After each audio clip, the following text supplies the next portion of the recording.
नमस्कार दोस्तों, आज का ये वीडियो काफी इंटरेस्टिंग और जबरदस्त होने वाला है, जहां पर आपको मालूम चलेगा मशहूर अभिनेत्री श्रीदेवी की उन 11 फिल्मों के बारे में जो सिनेमा घरों में बनकर रिलीज होती तो सारे रिकॉर्ड्स तोड़ देती। सच में कुछ मूवीज की कहानी तो काफी दमदार थी और लंबी चौड़ी स्टार कास्ट भी रखी जा रही थी। सच में कुछ मूवीज की तो लगभग शूटिंग भी कंप्लीट हो चुकी थी और कुछ मूवीज के तो पोस्टर भी रिलीज कर दिए थे, लेकिन कभी बजट के प्रॉब्लम चलते या किसी और प्रॉब्लम के चलते ये मूवी आज तक बनकर रिलीज ही ना हो सकी। जैसे कि साल 1992 को श्रीदेवी की one of the best iconic picture Kali Topi Lal रुमाल को अनाउंस करा गया था, जिसकी कास्टिंग रोल में नजर आने वाले थे अनिल कपूर के साथ श्रीदेवी और इसका डायरेक्शन कर रहे थे मशहूर एक्टर डायरेक्टर राकेश रोशन। तो देखो, काली टोपी लाल रुमाल एक बेहद यूनिक फिल्म होने वाली थी, क्योंकि इसके अंदर ना के बराबर कॉमेडी रोमांस दिखाया जाता, क्योंकि एक फैमिली बेस्ड पिक्चर होने वाली थी। ये जो काली टोपी लाल रुमाल मूवी है ना, ये अनिल कपूर की खेल मूवी का सिक्वल होने वाली थी। वैसे तो श्रीदेवी और अनिल कपूर हमको कई सारी पिक्चरों में एक साथ देखने को मिल चुके हैं, लेकिन बदकिस्मती से ये पिक्चर अनाउंसमेंट के बाद कभी शूटिंग स्टेज तक नहीं पहुंच पाया और हम इस जबरदस्त पिक्चर को कभी देख ही ना सके। अगली पिक्चर आती है तू ही मेरी जिंदगी, जिसे डायरेक्ट करने वाले थे फेमस डायरेक्टर केसी बकेडिया। कास्टिंग रोल में मौजूद थे विनोद खन्ना, ऋषि कपूर और रजनीकांत। लीड एक्ट्रेस के तौर पर श्रीदेवी हमको देखने को मिलती। अगर देखा जाए तो विनोद खन्ना और ऋषि कपूर अपने यूनिक स्टाइल के लिए जाने जाते हैं और इन दोनों सुपर स्टारों का जो कैरेक्टर है ना, वो हर पिक्चर के अंदर यूनिक देखने को मिलता है। तो सिंपल सी बात है, इस मूवी में भी यूनिक स्टाइल देखने को मिलता श्रीदेवी और विनोद खन्ना का, और वहीं रजनीकांत का स्टाइल भी काफी यूनिक बताया जा रहा था इस मूवी के अंदर। दुख की बात तो ये है, अनाउंसमेंट के बाद ये पिक्चर कभी शूटिंग स्टेज तक ही नहीं पहुंच पाई। तीसरे नंबर पर आती है झुनझुना। कास्टिंग रोल में नजर आने वाले थे अनिल कपूर, सनी देओल और श्रीदेवी। इस जबरदस्त पिक्चर को साल 1984 को अनाउंस करा गया था। जो इस पिक्चर की कहानी होने वाली थी ना, वो सलीम जावेद द्वारा लिखी जा रही थी। मूवी का प्रोडक्शन और डायरेक्शन संजय खान द्वारा किया जा रहा था। ऐसा बोला जाता डायरेक्टर संजय खान का ये ड्रीम प्रोजेक्ट होने वाला था, जिसे लिटरली वो कई सालों से बनाने की प्लानिंग कर रहे थे। सनी देओल और अनिल कपूर का ये कॉम्बिनेशन दर्शकों के लिए काफी इंटरेस्टिंग हो सकता था। साथ में श्रीदेवी का जो रोल था ना इस पिक्चर के अंदर, वो काफी दमदार और इंटरेस्टिंग बताया जा रहा था। इन तीनों सुपर स्टारों का स्क्रीन प्रेजेंस इस फिल्म को बेहद फायदा पहुंचा सकती थी। साल 1984 में यह पिक्चर अनाउंस तो जरूर हुई, लेकिन कभी शूटिंग स्टेज तक नहीं पहुंच पाई और किसी अननोन रीजन की वजह से इसे हमेशा हमेशा के लिए बंद कर दिया गया। 4 नंबर पर आती है जस्टिस धर्मवीर। कास्टिंग रोल में नजर आने वाले थे अनिल कपूर, जय पर्दा और श्रीदेवी। बप्पी लहरी द्वारा मूवी के अंदर म्यूजिक कंपोज किया जा रहा था, के बपैया द्वारा मूवी का डायरेक्शन किया जा रहा था। कास्ट कॉम्बिनेशन के मामले में यह फिल्म काफी यूनिक वाइब्स दे रही है। एक तरफ धर्मेंद्र के डायलॉग वाह वाह, दूसरी तरफ अनिल कपूर का एक्शन वाह वाह, और वहीं श्रीदेवी की एक्टिंग बिल्कुल एक नंबर की है। साल 1988 को इस जबरदस्त मूवी को अनाउंस करा गया और उसी साल इस पिक्चर की शूटिंग का आगाज कर दिया गया था, लेकिन अनफॉर्चुनेटली 30 से 40% शूटिंग कंप्लीट होने के बाद यह फिल्म फाइनेंशियल प्रॉब्लम की वजह से पूरी कंप्लीट ही ना हो सकी और इसे बीच में ही बंद कर दिया गया और ये प्रोजेक्ट ऑडियंस के दिलों में एक सपना ही बनकर रह गया। 5 नंबर पर आती है जमीन। कास्टिंग रोल में नजर आने वाले थे विनोद खन्ना, रजनीकांत, संजय दत्त, अनुपम खेर और परेश रावल। लीड एक्ट्रेस के तौर पर नजर आने वाली थी माधुरी दीक्षित के साथ श्रीदेवी। जो इस मूवी की कहानी होने वाली थी ना, वो मनोहर शाम द्वारा लिखी जा रही थी। रमेश सिप्पी द्वारा मूवी का डायरेक्शन किया जा रहा था। सुरेश मल्होत्रा द्वारा मूवी का प्रोडक्शन किया जा रहा था। Multi star action drama type based picture होने वाली थी, जिसे साल 1987 को अनाउंस करा गया। ऐसा बोला जाता डायरेक्टर रमेश सिप्पी का ये एक ड्रीम प्रोजेक्ट होने वाला था, जिसे वो काफी सालों से बनाने की प्लानिंग में थे और पहली बार बड़े पर्दे पर माधुरी दीक्षित और श्रीदेवी हमको एक साथ देखने को मिलते। अगर देखा जाए तो साल 1987 को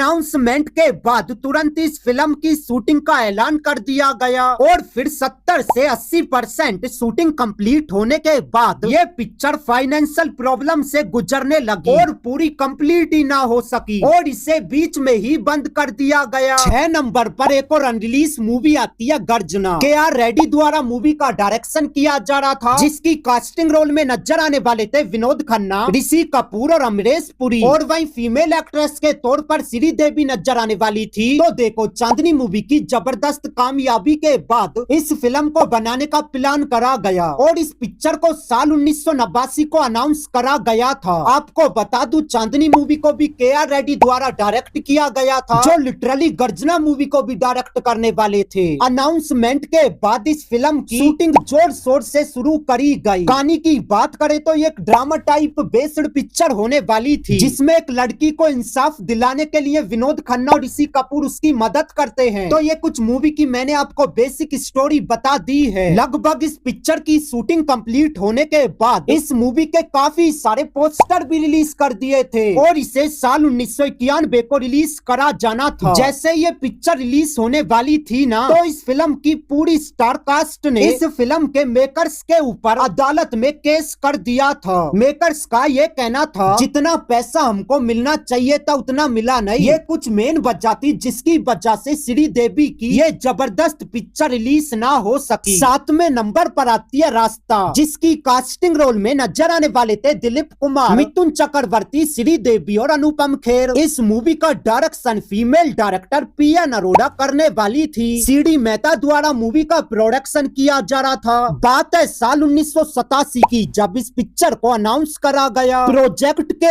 अंदर मिथुन चक्रवर्ती और दिलीप कुमार पहली बार हमको बड़े पर्दे पर एक साथ देखने को मिलते। अनाउंसमेंट के बाद इस फिल्म की शूटिंग भी चालू कर दी गई थी, लेकिन फिर 40% शूटिंग कंप्लीट होने के बाद ये फिल्म फाइनेंशियल प्रॉब्लम की वजह से बंद कर दी गई। यकीन मानो, अगर श्रीदेवी की ये फिल्म बनकर रिलीज हो जाती तो बॉक्स ऑफिस पर ऑल टाइम ब्लॉकबस्टर हो सकती थी। अगर आप कमेंट करोगे तो मैं आपको इस मूवी के कुछ वीडियोस और शूटिंग फोटोज आपको प्रोवाइड कर सकता हूँ। अगर आप इस मूवी की थोड़ी बहुत शूटिंग देखना चाहते तो कमेंट कर देना, मैं आपको प्रोवाइड कर दूंगा। खैर, अगली पिक्चर आती है दाग। महेश भट्ट द्वारा पिक्चर का डायरेक्शन किया जा रहा था। कास्टिंग रोल में नजर आने वाले थे अजय देवगन, दिलीप कुमार, लीड एक्ट्रेस के तौर पर श्रीदेवी के साथ काजल नजर आने वाली थी। तो देखो, एक तरफ 1670s के सुपरस्टार दिलीप कुमार और वहीं 19s के सुपरस्टार अजय देवगन के साथ नजर आने वाले थे। मेरे हिसाब से इन दोनों सुपरस्टारों की जो फैन फॉलोइंग है ना, वो काफी ज्यादा है। और वहीं बॉलीवुड की मशहूर अभिनेत्री काजल और श्रीदेवी इस मूवी को बेहद फायदा पहुंचा सकती थी। बात है साल 1993 की, जब इस मूवी को अनाउंस करा गया। अनाउंसमेंट के बाद लिटरली अजय देवगन और दिलीप कुमार के काफी सारे फोटो शूट भी करे गए थे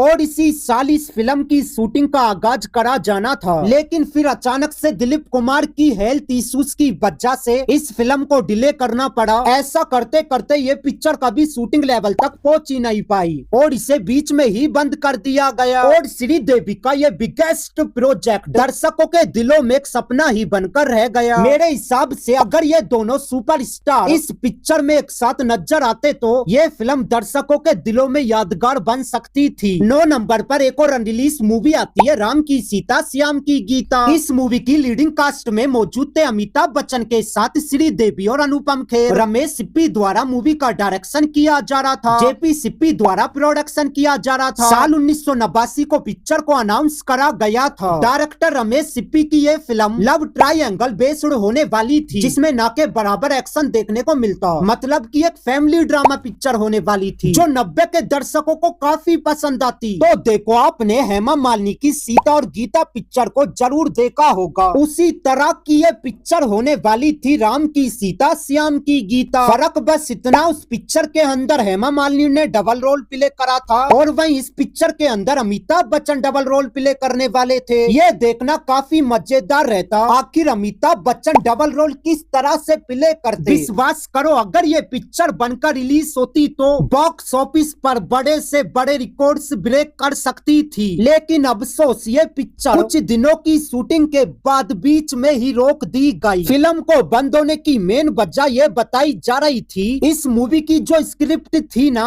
वो काफी कमजोर थी। और ये बात रमेश सिप्पी ने कई इंटरव्यू इंटरव्यूज में भी बताई है। अगर देखा जाए ना, रमेश सिप्पी इस मूवी की स्क्रिप्ट फिर से चेंज कर सकते थे और दोबारा लिख सकते थे, तो ये फिल्म फिर से बन सकती थी। लेकिन अफसोस रमेश सिप्पी ने इस प्रोजेक्ट को बंदी कर दिया। 10 नंबर पर आती है जशन। इस मूवी की कास्टिंग रोल में नजर आने वाले थे आमिर खान, दीपक तिजोरी और श्रीदेवी। साइड रोल में परेश रावल के साथ अनुपम खेर भी देखने को मिलते। मूवी का डायरेक्शन कर रहे थे मशहूर डायरेक्टर महेश भट्ट। मुकेश भट्ट द्वारा मूवी का प्रोडक्शन किया जा रहा था। साल 1991 को इस जबरदस्त प्रोजेक्ट को अनाउंस करा गया। एक कमाल की बात बताता हूँ इस मूवी के बारे में। जो ये पिक्चर है ना श्रीदेवी की जशन, ये हॉलीवुड मूवी का रीमेक होने वाली थी और उस हॉलीवुड मूवी का नाम था रोमन हॉलीडे। खैर वो एक हॉलीवुड पिक्चर थी और ये एक बॉलीवुड पिक्चर होने वाली थी। और इस मूवी के अंदर श्रीदेवी की जबरदस्त एक्टिंग और स्टोरी बताई जा रही थी। कहानी के अंदर आमिर खान को दिखाया जाता, जो लिटरली श्रीदेवी से काफी ज्यादा प्यार करता है। और वहीं दीपक तिजोरी जैसे मशहूर एक्टर भी इस फिल्म को बेहद फायदा पहुंचा सकते थे। लेकिन अफसोस ये पिक्चर अनाउंस तो जरूर हुई, लेकिन कभी शूटिंग स्टेज तक नहीं पहुंच पाई। फिल्म को बंद होने की मेन वजह मेकर्स की तरफ से अननोन रही। 11 नंबर पर श्रीदेवी की लास्ट अनरिलीज मूवी आती है बॉडीगार्ड। ठीक ठाक स्टार कॉम्बिनेशन रखा गया था। सुनील शेट्टी के साथ श्रीदेवी, अनु मलिक द्वारा मूवी के अंदर म्यूजिक दिया जा रहा था। संजय गुप्ता द्वारा मूवी का डायरेक्शन किया जा रहा था। अनाउंसमेंट के बाद श्रीदेवी और सुनील शेट्टी के बहुत से फोटो शूट भी करे गए थे। अगर इस मूवी की कास्ट कॉम्बिनेशन की बात करें ना, कास्टिंग से लेकर स्टोरी तक इस मूवी की एक नंबर पर थी। लेकिन इस मूवी की ज्यादा जानकारी हमको नहीं मिली है, ना ही तो ये पता चला कि ये मूवी शूटिंग लेवल पर पहुंची या नहीं पहुंची। इस मूवी की ज्यादा जानकारी मैं पता नहीं कर पाया। तो दोस्तों ये तो बात हो गई श्रीदेवी की अनरिलीज फिल्मों के बारे में। अगर आपको श्रीदेवी की और फिल्मों के बारे में पता है जो बनना तो स्टार्ट हुई लेकिन कभी बन ना सकी, तो आप उन मूवीज के नाम कमेंट में जरूर लिख देना। मैं नेक्स्ट वीडियोस में उन मूवीज को जरूर कवर करूंगा। तो आज के लिए बस इतना ही। अगर आपको ये वीडियो थोड़ी सी भी पसंद आई हो तो सब्सक्राइब कर वीडियो को लाइक कर देना। और थैंक्स फॉर वॉचिंग।